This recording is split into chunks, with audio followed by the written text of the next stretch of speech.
Thanks. The remarks I want to make today start from what I think is an uncontroversial observation, namely that agents are subjects of thought and objects of thought. They're subjects of thought because in order to act at all, one has to think, and they're objects of thought because agents are among the things that thinking is about. Now, the fact that an agent is both a subject and an object of thought raises a question of method, I think, for any philosophical investigation, or for that matter, any other investigation of agency. The question can be put in terms of a claim by Wittgenstein, though it needn't be, if, as Wittgenstein claimed, the object of philosophy is the logical clarification of thoughts, then the methodological question is, which thoughts is it the primary task of practical philosophy to clarify? Is it the thoughts that agents think, or the thoughts that are about them? The thoughts of which they're subjects, or the thoughts of which they're objects? Now, clearly it can be objected against Wittgenstein, and has been, that the aim of philosophy, properly conceived, is not to understand thoughts or sentences or concepts or words or any other representations. The proper aim of philosophy on this view is to understand the world, or whatever those thoughts, propositions, sentences, words, concepts are about. And important though this distinction is often thought to be, it just doesn't matter here in connection with the methodological question I'm trying to raise, because that question can be transposed from the formal to the material mode. Rather than asking about representations, one can ask, if one insists, about the world itself. Is the primary aim of practical philosophy to understand the world insofar as it comprises facts pertaining to agency, or rather, to understand the world as it is for agency? I think that often without noticing that there are two paths open here, methodologically, analytic philosophers have tended to theorize agency either in the formal mode as an object of thought, or, speaking in the material mode, as that to which certain facts pertain. And this is what I call the objectification of agency. Historically, the objectification of agency has taken two main forms, one in action theory and the other in value theory. The first, which I'll call explanationism, is the practice of accounting for the nature of action in terms of how it is explained. The second, which I'll call normativism, is the practice of theorizing agency in terms of how it satisfies or fails to satisfy one or another norm. I have listed on the handout some specific forms of normativism as they appear in specific sub-areas of value theory. In moral theory, normativism takes the form of moralism, theorizing agency as an object of moral criticism. In aesthetic theory, it takes the form of what I call aestheticism, theorizing agency as an object of aesthetic criticism. And in decision theory, it takes the form of theorizing agency as an object of rational criticism. What they have in common, obviously, is that they all theorize agency as an object of criticism, something that is criticized. I'm really not going to be able to say anything about aestheticism or rationalism. I'm most going to actually talk about moralism. But the last page of the handout, you'll notice, is just identical to the second to last page in the handout, with substituting aesthetic judgment for moral judgment. So you can take it as a take-home exercise and figure out what the relevant claims would be. Okay, so, taken as a whole, I think explanationism in action theory and normativism in value theory comprise a considerable portion of practical philosophy as it's been done in the analytic tradition from its inception. And moreover, the influence of explanationism and normativism is widely felt even outside the boundaries of what is normally called practical philosophy. For example, I already mentioned aesthetic theory, which is normally thought to be something quite apart from, to the side of practical philosophy. In any case, my aim today is to bring this general pattern to light so that we can see it and consider what we think of it. I'm not going to pretend to decisively make it explode, or something like that. Nevertheless, I think to get a better sense of the methodological question I'm trying to raise, it will help to contrast two available lines of philosophical inquiry. Both begin from a concept that pertains to agency. So, for example, intention, or virtue, or cooperation, or rationality, or morality, or virtue, anything. Says that's what I want to understand. And both approaches presuppose that we, who are doing the philosophical inquiry, are capable of recognizing a clear central case of the concept at issue. We have no problem about that, I think, on either of the two lines of inquiry.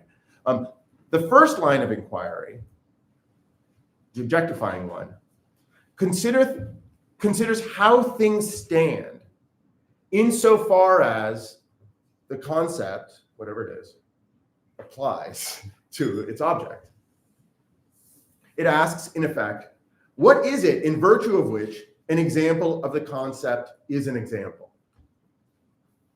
The second line of inquiry, the one whose availability is not normally recognized, I think, considers how things stand from the point of view of the agent to whom or to whose agency the concept applies. That is, it asks what it is to be the one who exemplifies the concept. The first yields what might be called an account of the agent as object, the second, an account of the agent as subject. An account of the agent as object can be framed as an investigation of representation, say propositions or sentences or assertions about agency or ascriptions or descriptions of agency. The inquirer could ask, for example, what is it to think of someone as acting intentionally or as acting at all? Or what makes a thought that someone is acting true or that they're acting intentionally? What makes that true? But an account of an agent as object need not be framed in terms of representations. A philosopher could just ask, what has to be the case in order for there to be, at some time, in some place, someone who's acting, or someone who's acting intentionally, or exercising know-how, or acting in accordance with virtue, or the moral law, or so on and so forth? Or in virtue of what is an event in action, or an intentional action, or whatever. Questions like these don't make reference to representation. The inquirer might conceive of the question as posed from an objective perspective, or from the perspective of the universe, or from nowhere, or from God's perspective, or from no perspective at all. What's clear, though, is that it is not being posed from the point of view of the agent whose action is in question. For the inquiry treats action as given, as already there, exemplifying its being exemplified, and an action isn't given to the one whose action it is. So whatever's going on with those questions, it's not from, there's one point of view that it's not from. An account of the agent as subject pursues a different course. Rather than asking what it is to think about an agent that they're acting, or acting in some particular way, say virtuously, it asks what it is to think as such an agent. And rather than asking what it is for an example of agency to be an example of the concept it exemplifies, it asks what the world is like for the one who exemplifies the concept. 1.2. It could, I know, seem outrageous to say, as I did above, that the main tradition of analytic philosophy has tended to objectify agency. After all, some of the tradition's most prominent and influential figures have aspired to represent the agent's standpoint and have claimed to do so. And they are widely seen, both by their defenders and by their critics, as having done that, however imperfectly. So if my sweeping historical claim is true, then there's a widespread misconception within the tradition about what it would be for a theory to articulate the standpoint of agency. And the root of the problem is, I think, this. The distinction on which our reflections have so far turned, the distinction between thought of which an agent is the subject and thought of which an agent is the object, is not exclusive. There's thought of which an agent is both the subject and the object. That's the space of overlap in the Venn diagram, in case that wasn't obvious. Now, a very important example of this, but not the only example, is thought about oneself, thought about what one's doing, or what one should do, or what one ought to do, or can do, or must do, or so on and so forth. It includes one's thought about, one can and ought to do, I mentioned, all manner of self-ascription, self-description, acceptances and denials of responsibility, admissions of guilt, pleas of innocence, expressions of intention, justifications, excuses, confessions, apology, all that goes in the area of overlap. It lies at the intersection of what an agent thinks and what is thought about an agent. Insofar as it's the former, it belongs to what I called an account of the agent as subject. Insofar as it's the latter, it belongs to an account of the agent as object. Philosophers who aspire to represent the perspective of agency typically suppose that doing so is a matter of accounting for the agent's reflexive thought. And this betrays a misconception of what the agent's perspective is a perspective on. One's perspective as an agent is not exclusively or primarily a perspective on oneself or on one's own agency. It is also and centrally a perspective on the world. An agent's perspective on the world is made articulate in irreflexive thought. Irreflexive thought is not about oneself. Precisely not. It is about, for example, what one is avoiding, or what one is pursuing, or what one is making, or what one is making it out of, or what one is making it with, or what one is giving to someone, or who one is giving it to, or what one is fighting for, or what one is fighting against, or who one is fighting against. All of these things are not me. And things like that are the characteristic, or among the characteristic objects of one's thought, insofar as one's an agent. And one thinks about those objects in characteristic ways.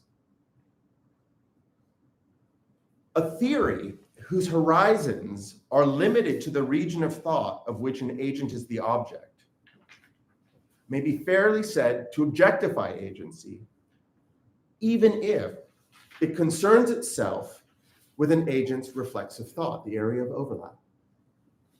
And even if it aims to prove against the prevailing philosophical opinion that the entire region of thought of which the agent is the object essentially depends on that peculiar subregion of thought of which the agent, in addition to being the object, is also the subject. Those who defend such a theory naturally tend to see themselves as champions of the agent's perspective, inasmuch as they insist that the agent's thought is the heart of the matter, while their opponents deny it. But they and their opponents agree on one fundamental point, namely, that the matter whose heart is at issue is what is true about an agent. And so, however entrenched that dispute may be, it is a family feud amongst objectifiers of agency.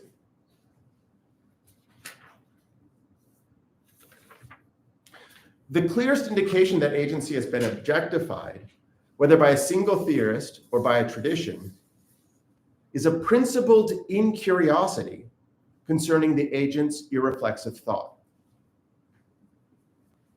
Of course, no philosopher denies that in exercising agency, an agent thinks about the world.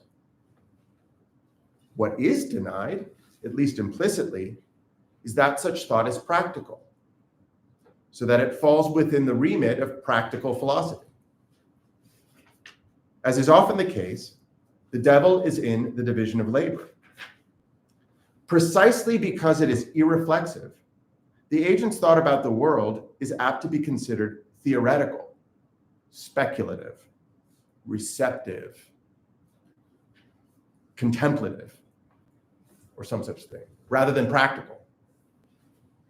So, in that case, if we want to understand the agent's irreflexive thought about the world, we ought to consult a philosopher whose expertise concerns cognition considered in abstraction from its role in agency.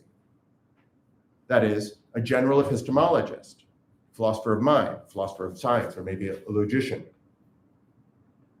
This conception of the division of philosophical labor has an ancient pedigree, and I think it's characteristic of the analytic tradition as a whole, even among philosophers whose accounts of agency assign a decisive practical role to the agent's reflexive thought. Part of what's at stake here is the legitimacy of the prevailing conception of the philosophical division of labor. So now I'm moving on to section 1.3. In the past, when I've tried to draw this contrast between an account of the agent as subject and an account of the agent as object, it's been suggested to me that perhaps the distinction I'm reaching for, however ineptly, is the familiar distinction between the first and the third person. So I would like to say, no, that is not the distinction I'm reaching for ineptly, or the opposite of ineptly. That's, in fact, the opposite of the distinction I want. The kind of fact that practical philosophers are interested in is exemplified by the fact that Odysseus is returning to Ithaca. Now, this is a fact that pertains to Odysseus. It's about Odysseus. It has to do with Odysseus. And in thoughts which represent that fact, Odysseus, these are thoughts of which Odysseus is the object.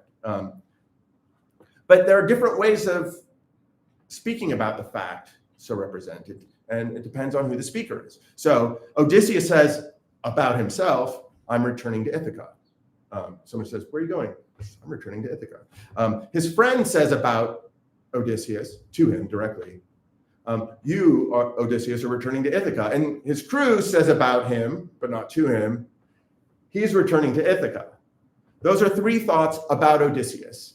In those three thoughts, all of which are about Odysseus, we see the contrast between the first, the second, and the third person. The contrast is one that we get by holding constant the object of thought, in this case, Odysseus, and varying the subject who is thinking about that single object. But now, Odysseus, the one who all those thoughts are about, he's a thinker.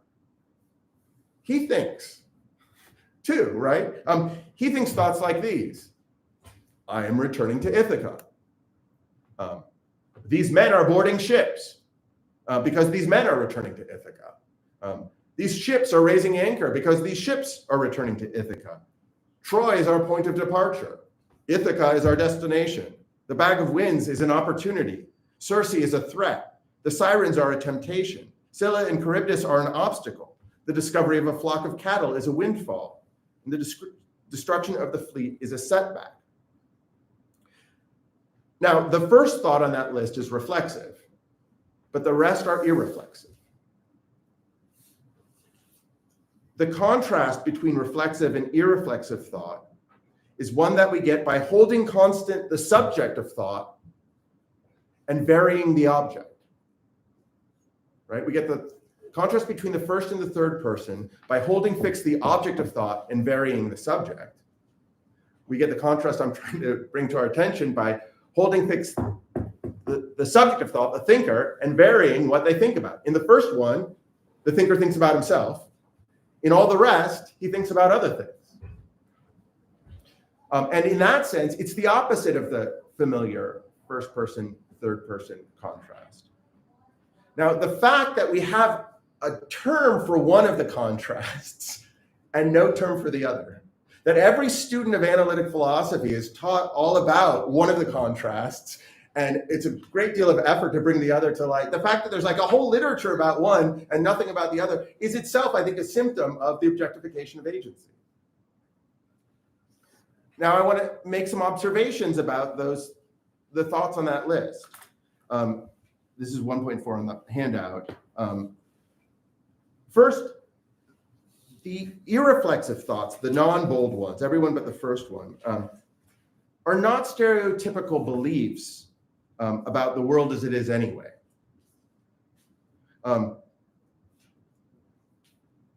That which the thoughts are about, for example, obstacles. Circe is a threat. Scylla and Charybdis, that's an obstacle. The thought that something is an obstacle is a thought that depends. Something's being an obstacle depends on the subject of that thought.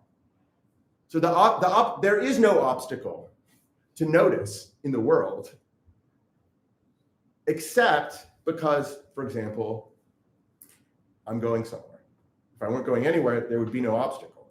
But there is an obstacle, and it's an obstacle I can fail to see. So it's not like I can't be wrong. I'm responsible to something in the world. I can fail to see it, or I can be wrong about what's an obstacle. So it's got that sort of objectivity, but it depends on me in a way that's not generally true about what we have beliefs about. Second, Odysseus's irreflexive thought, taken individually, are internally related to each other. So, his thought about the thought that something is an obstacle is internally related to the thought about what is an opportunity, since the removal of an obstacle makes for an opportunity. And similar things could be said, I think, about other pairs and sets of the underlying terms there. Third, Odysseus's irreflexive thought, taken as a whole, if you take all of his thought about the world as organized in these as conceptualized in these practically salient ways, if you take all of that as a whole, it is and if you take all of his thought about himself as another whole, these two wholes are internally related to each other. On the one hand, his reflexive thought, his thought about himself, depends on his irreflexive thought. If Odysseus doesn't think irreflexive thoughts of the kind I've given you examples of here, if he doesn't think of some things as obstacles, of others as opportunities, and so on and so forth, then it is not the case that he is going home. At least not intentionally. It's just there is no fact of his going home, apart from his thinking about things as obstacles and opportunities. It's not true for him to think that he's going home, and it's not true for anyone else to think he's going home, because he's not, in fact, going home, unless he conceptualizes the world in that way. But conversely, his irreflexive thought, that is his thought about the world in those ways, depends on his reflexive thought about himself. That's also true. Scylla and Charybdis are not an obstacle for him unless he is returning to Ithaca. If he's staying in Troy, it's no obstacle. If he's going in the opposite direction, it's no obstacle. Okay. So I think this gives us material for seeing a general sort of problem that arises for objectifiers of agency, namely that it's impossible to understand the kind of thought or the kind of fact that objectifiers of agency have themselves wanted to understand. For example, that Odysseus is returning to Ithaca, except in connection with the agent's irreflexive thought about the world, a topic which, for principled reasons, they exile from practical philosophy.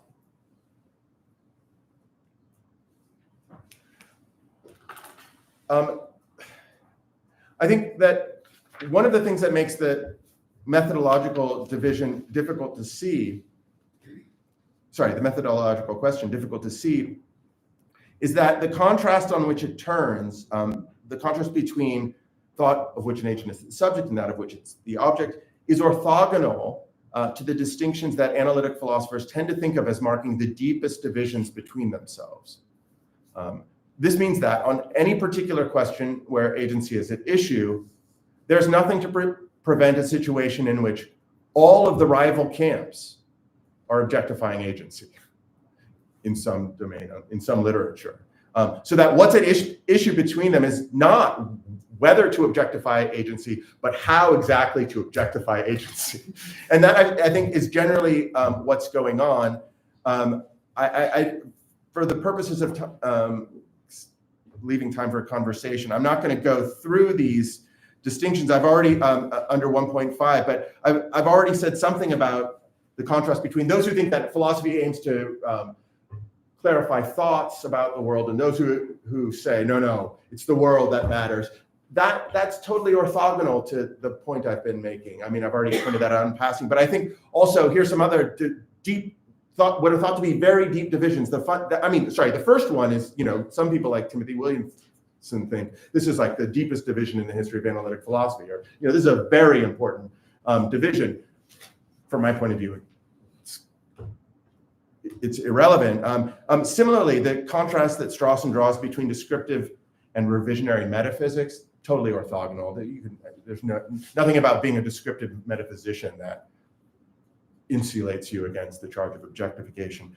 The contrast that Sellers draws between the manifest and the scientific image, I don't care if you theorize agency in terms of the manifest image of agency, you're objectifying it just as much as the scientistic, philosopher you're railing against. It's orthogonal. And similarly, within the, analytic philosophy of mind, the contrast between behaviorism and psychologism, again, it's thought to be very deep. Those are just two brands of objectification from my point of view. I don't see any, for my purposes, the distinction is nothing. We can talk more about those if you want, but I'm just gonna zoom on to a more, or not zoom on, I'm gonna descend from this very abstract level to a specific area of practical philosophy, the philosophy of action. And what I'd like to bring out is that the competing schools of thought on the central questions of that discipline, the discipline I wrote my dissertation on and have been working on ever since, the principal schools are not debating whether to objectify agency, but how to objectify agency, because all the rival factions agree on one thing, namely that agency is to be theorized as an object of understanding. So section 2, explanationism. Agents are subjects and objects of understanding. They are subjects of understanding in that they act with an understanding of the things they have to do with, of the circumstances they are in, of other agents, and of themselves. They are objects of understanding in that they themselves are susceptible to being understood. This double relation to understanding raises what I call the question of method in the philosophy of action. Is action to be accounted for in terms of the understanding of which an agent is the subject, or in terms of the understanding of which an agent is the object? Now, it's important that there are stricter and looser senses of the term understanding. In an everyday sense of the term, to have an understanding of something is just to have a way of making sense of it. But there's a stricter sense of the term, familiar to philosophers, according to which to understand something is to grasp its explanation. The latter, stricter sense of the term has had the more prominent role in the history of analytic action theory, which from its inception has theorized agency as an object specifically of explanation. The locus classicus is Elizabeth Anscombe's book Intention. Anscombe defines intentional action by reference to, quote, a certain sense of the question, why? The relevant sense being that, quote, that in which an answer, if positive, gives a reason for acting. Anscombe's question why, like any question why, requests an explanation. It asks of something that is not understood, that it be made intelligible. Anscombe was not the first analytic philosopher to approach the topic of intentional action by reflecting on how it is explained. Wittgenstein and Ryle had both already argued that there are two questions why that can be asked about action. One that requests a reason for the action, and one that requests a cause of the action. Now, that distinction between reasons and causes was later rejected by Carl Hempel and Donald Davidson, who held that an explanation of action adverting to the agent's reasons is itself a species of causal explanation. The Hempel-Davidson view is now the well-established orthodoxy. For decades, it has stood at the center of the standard story of action, according to which an action is a bodily movement that's appropriately caused by a pair of mental states, belief and a desire. Almost all contemporary philosophers of action quibble with the standard story in one way or another, most commonly by complicating the picture of the psychological states that putatively cause bodily movement. But even the standard story's most radical opponents, including people like my own beloved teacher, Michael Thompson, aspire to replace it with an alternative account of action explanation. And that, in a nutshell, is the history of action theory, down to the present day. As one of its leading practitioners, Kieran Setia writes, quote, "Action theory is concerned in the first instance with what it is to act for reasons. It aims to understand the kind of explanation of what someone is doing that cites the reasons for which she is doing it." In that case, action theory is explanationist. The point of this term of abuse, is not simply to register that the analytic tradition accounts for action by appeal to explanation. The point is to register that its appeal to explanation is one-sided and objectifying. It accounts for action in terms of how an action is explained. Passively, is explained. To gain some perspective on our tradition, I think it helps to consider an earlier one. So I'm going to give you a counterpoint in Aristotle. That agents understand and are not merely understood is noted by Aristotle in the first chapter of the Metaphysics. Aristotle observes that repeated perception of something can lead to experience with it. A person with experience in some domain of action knows what to expect from the kinds of things one deals with in the relevant domain. But of course, that takes time. To know what to expect is to have learned what to expect, and such learning can only have come through past experience, that is, through previous encounter with similar things in similar circumstances, and through one's retention and memory of lessons drawn from those encounters. Practical experience is indispensable, but, Aristotle thinks, there are higher cultivations of the mind. Knowing what to expect from things is not the same as knowing why they are to be expected. A physician knows not only that a certain herb, willow bark, for example, will resolve a headache, but also why it will resolve a headache. This deeper and more systematic understanding is characteristic of what Aristotle calls an art or a science. He writes, quote, "Men of experience know that the thing is so, but do not know why. But those who possess the art understand the why and the cause." Such an understanding, the understanding that distinguishes a physician from a merely experienced healer, is an understanding of which the agent is the subject. Right? That's the understanding that the agent possesses, not the understanding that is possessed of the agent. Elsewhere in the corpus, Aristotle discusses a different question why, the question why some animal did or is doing something. It is exemplified by the following exchange. "Why did that donkey step under the tree?" Answer, "To cool off in the shade," or "to avoid getting a beating by disobeying its master." Or again, "Why did that doctor give Callias an herb?" Answer, "To cure his headache," or if their herb was hemlock rather than willow bark, "to kill him." In the latter sort of case, where the animal in question is intelligent, the question can be put directly to the one it is about, in the second person. Someone might ask a physician, employing the second person, "Why are you giving Callias an herb?" To which the physician might reply, "To cure his headache," or if the herb is hemlock, "to kill him." Now, this is, of course, Anscombe's question why, the one that has set the agenda for analytic action theory. That question seeks an understanding of which the agent is the object. So Aristotle identifies two questions why that have to do with agency. One of them distinguishes a physician from a merely experienced healer, and the other distinguishes, for example, a physician who aims to kill from one who aims to heal. Those two questions why have different topics. One is about the agent's world, the other is about the agent. If what is understood is why willow bark cures headaches, the understanding has as its topic headaches and willow bark, which is what the physician deals with in practicing the art of medicine. But if what is understood is why a certain physician prescribed willow bark or hemlock, then the relevant understanding has as its topic that agent, the one who did the prescribing. Notice, though, that both questions why are about causality.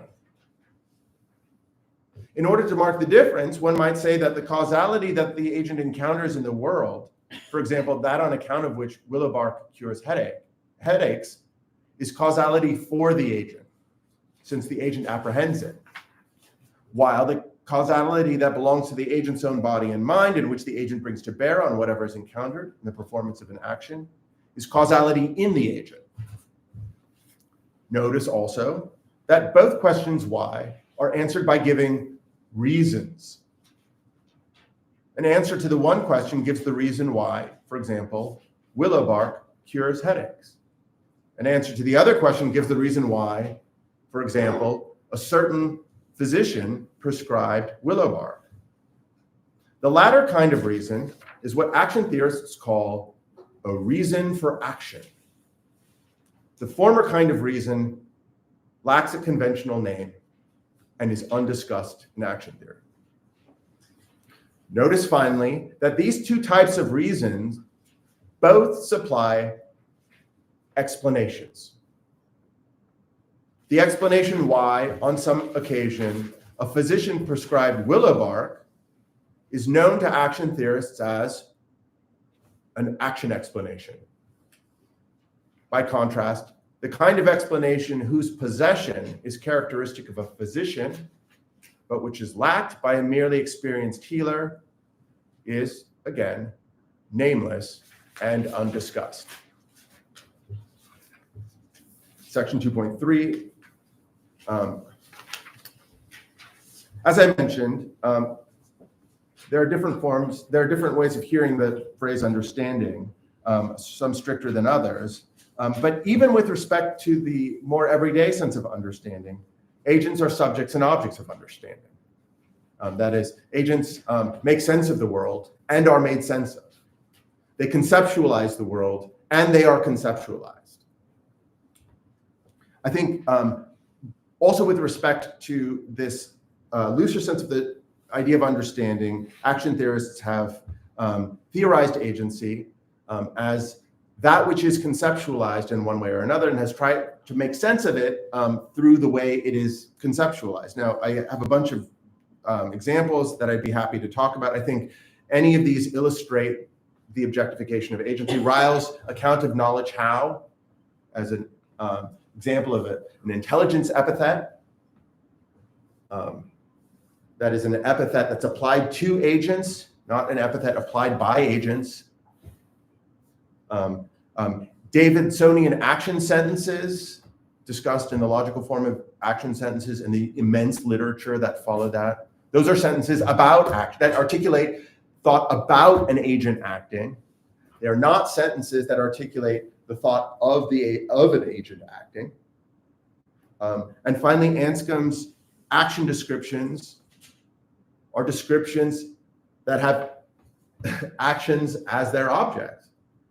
They're not the descriptions under which the agent who is so acting brings the features of the world, like obstacle, opportunity, setback, windfall. And similarly, Anscomian practical knowledge, the knowledge that a man has of his own intentional action, is, I think, a very good illustration of what I'm talking about when I speak of the objectification of agency. I could talk more about that, but I'm going to move on. I mentioned already that agents, for example, Ulysses, think about the world. They think that such and such is an obstacle or an opportunity. Well, for every one of those that's, there's a why. And so in association with all of those the kinds of thoughts I listed in 1.3, we can speak of a certain sort of understanding. And just as what Odysseus thinks about himself reflexively and what he thinks about the world irreflexively are internally related, so also what he understands about himself and what he understands about the world are complementary parts of a whole. A second point to observe is that the action theoretic why, the one that Anton's question why, is one among the many whys that articulate the understanding of which an agent is the subject. So if you look back at 1.3, the second sentence is, these men are boarding the ships because these men are returning to Ithaca. That's an action explanation, employing two action descriptions. Odysseus not only thinks thoughts like that, he understands why. And that thought expresses an understanding of why somebody is performing some action. So by suggesting that we account for the agent as subject, that is, by suggesting that we account for the thinking that an agent does or the understanding that an agent does, I'm not suggesting that we abandon the topic that is oriented action theory. I'm just suggesting that we see it as being related to these other things which action theory does not see as within its remit. It's internal. As I said, the thoughts on that list in 1.3 are internally related to each other, and as a whole, they are internally related to the reflexive thought. A final consequence, if that's true, then the two circles of the Venn diagram under 2.1 collapse into one. We only need one circle. We only need an account of the agent as subject. Okay, moving on to normativism. The pattern observed in action theory repeats itself in value theory. And in fact, I think it's even more important here. Agents are subjects and objects, not only of understanding, which we've just been discussing, but also of criticism. They are subjects of criticism because they act on the basis of their critical judgments about the things they have to do with, the circumstances they are in, other agents, and themselves. They are objects of criticism in that they are themselves susceptible to being criticized. This double relation to criticism raises again the question of method. Is agency something we should theorize in terms of the criticism of which an agent is the subject, or in terms of the criticism of which an agent is the object? My methodological question can be translated into the contemporary jargon of normativity. The normative domain is standardly said to encompass the objects of two kinds of judgment. The first kind of judgment is evaluative. In it, the object of judgment is thought to be, in some respect or to some degree, good or bad. The second kind of normative judgment is often called deontic, from the Greek deon, which means necessary. In a deontic judgment, something is thought to be, in one way or another, necessary, possible, or impossible. For example, an action may be thought to be required, permitted, or prohibited. And in accordance with such a judgment, the action might be compelled, allowed, or prevented. What evaluative and deontic judgments have in common is that, in both, the object of judgment is considered in the light of a standard, measure, principle, or norm, and hence they're both called normative. Agency stands in a double relation to each of the two kinds of normativity. Consider first the evaluative. Agents are subjects and objects of evaluation. They evaluate and they are evaluated. Agents are subjects of evaluation not only in that they think of things as good or bad, but also in that they characteristically impose their evaluative thought on the objects of their thought. So, for example, a cook who judges that his soup is underseasoned, and in that respect not good, imposes his evaluative judgment on the soup by adding a dash of salt. At the same time, agents are objects of evaluation, for they are perpetually susceptible to being criticized. And again, it's not just that agents are susceptible to being thought of as good or bad, they are susceptible to having evaluative judgments imposed upon them, whether by themselves or by someone else. And what's true of evaluative judgment is also true of deontic judgment. Agents are subjects and objects of it. Not only do agents judge things to be required, permitted, and prohibited, They issue requirements, permissions, and prohibitions. Moreover, they make things do things. They allow things to do things, and they prevent things from doing things. So it's not just that agents idly think in different deontic modalities. They actively impose their deontic judgment on the objects of their thought.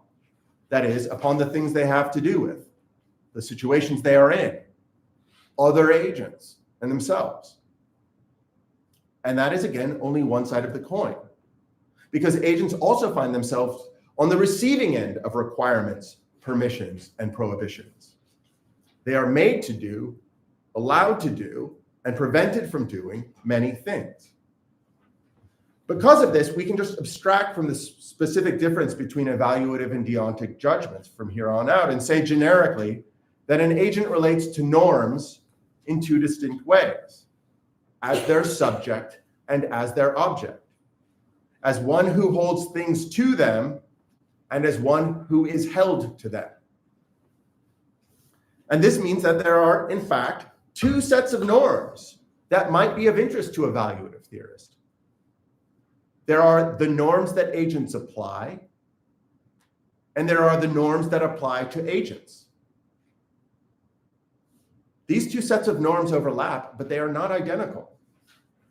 They overlap because some of the norms that agents apply are norms that apply to agents. They are not identical because many of the norms that agents apply are not norms that apply to agents. They are norms that apply to, for example, tools, materials, and circumstances of action. The methodological question, phrased in the contemporary jargon, is whether agency ought to be theorized in terms of the norms that agents apply or in terms of the norms that apply to agents.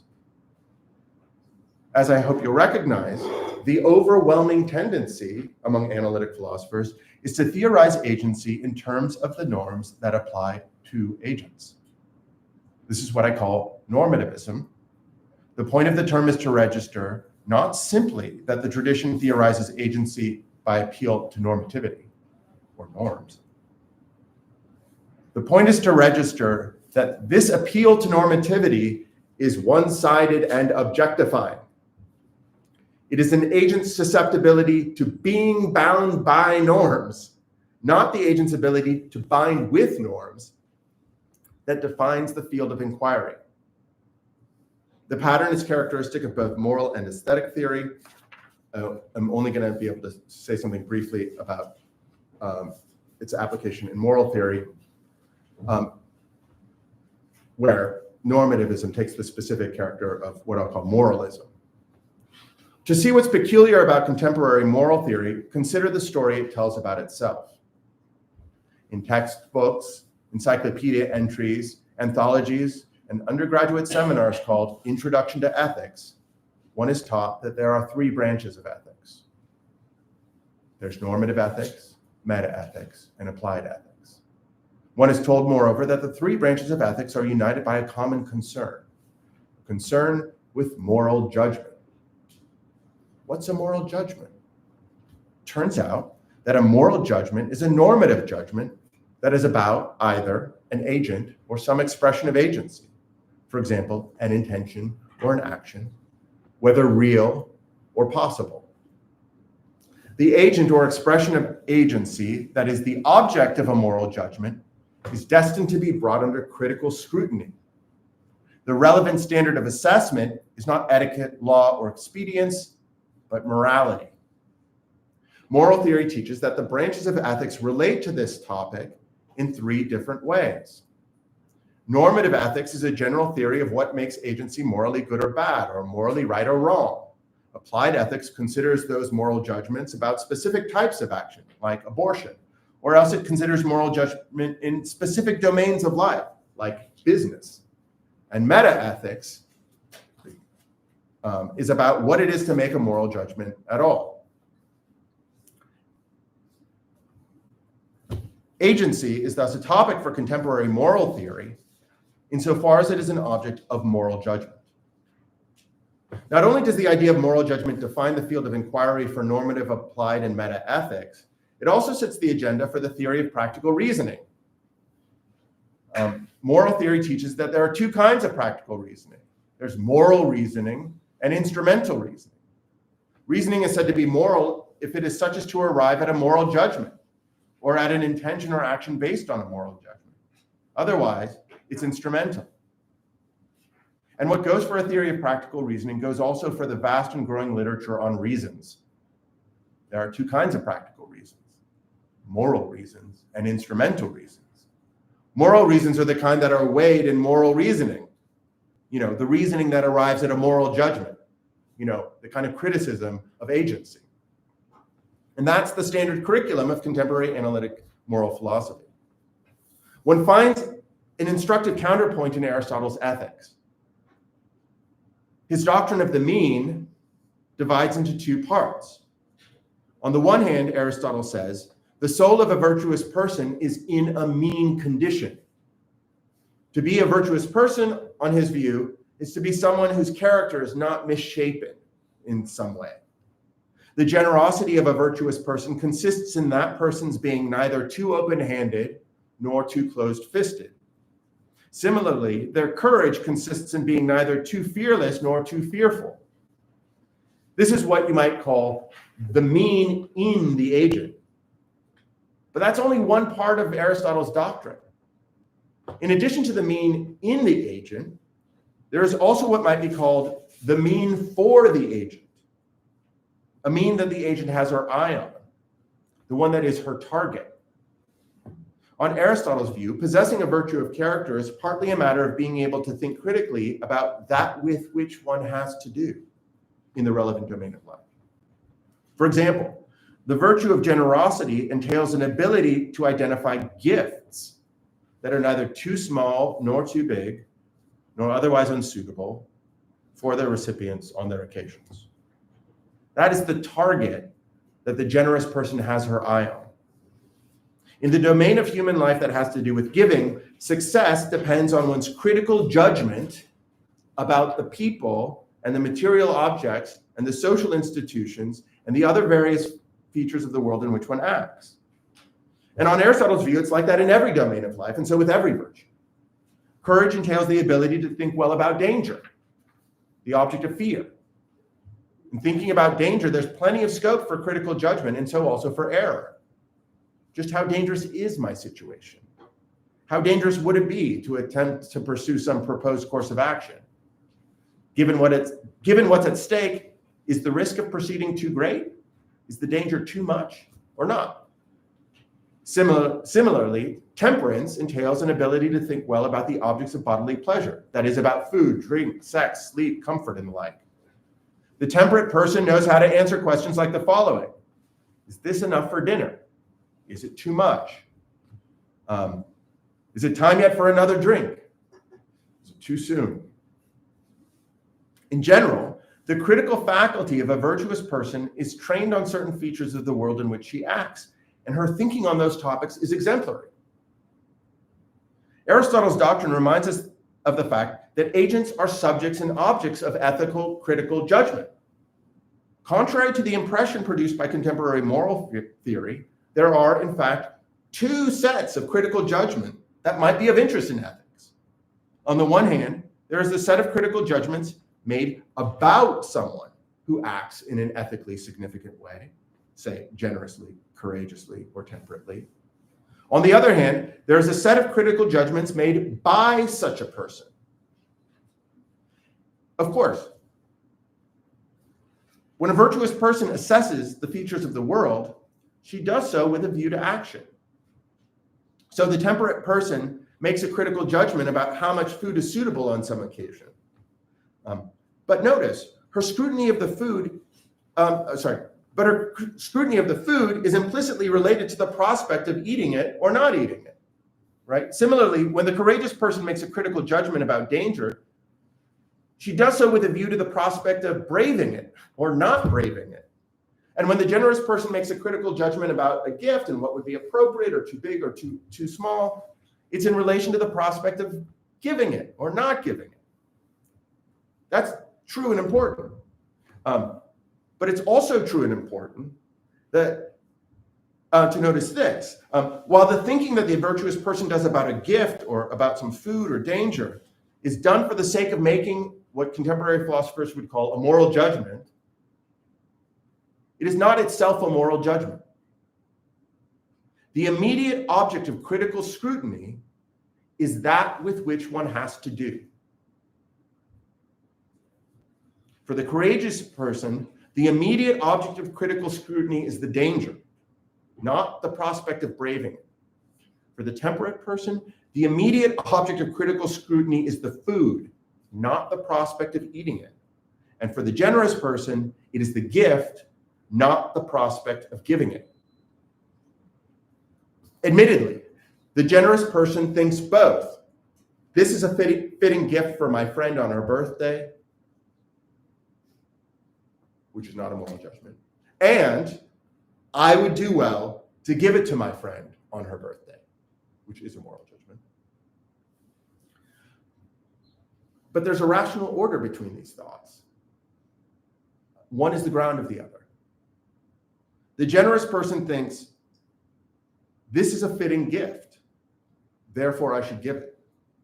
She does not think, I should give this gift, therefore it's fitting. And likewise with the other cases.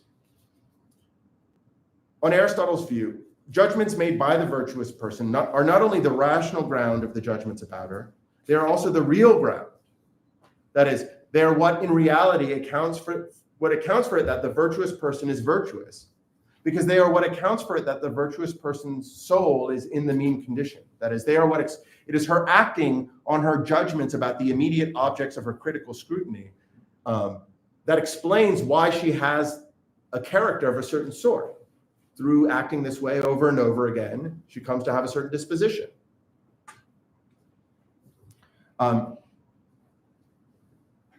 Finally, and this is it, I swear.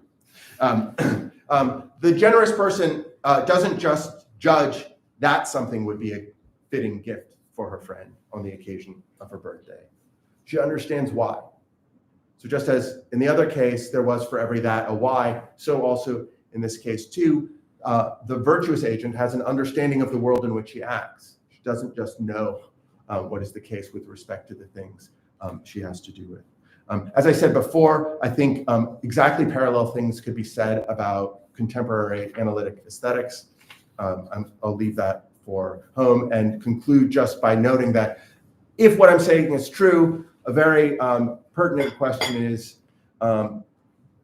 why do analytic philosophers objectify agency? What explains this bias, let's say, given that there are two ways we could go at our topic? That close. Thank you.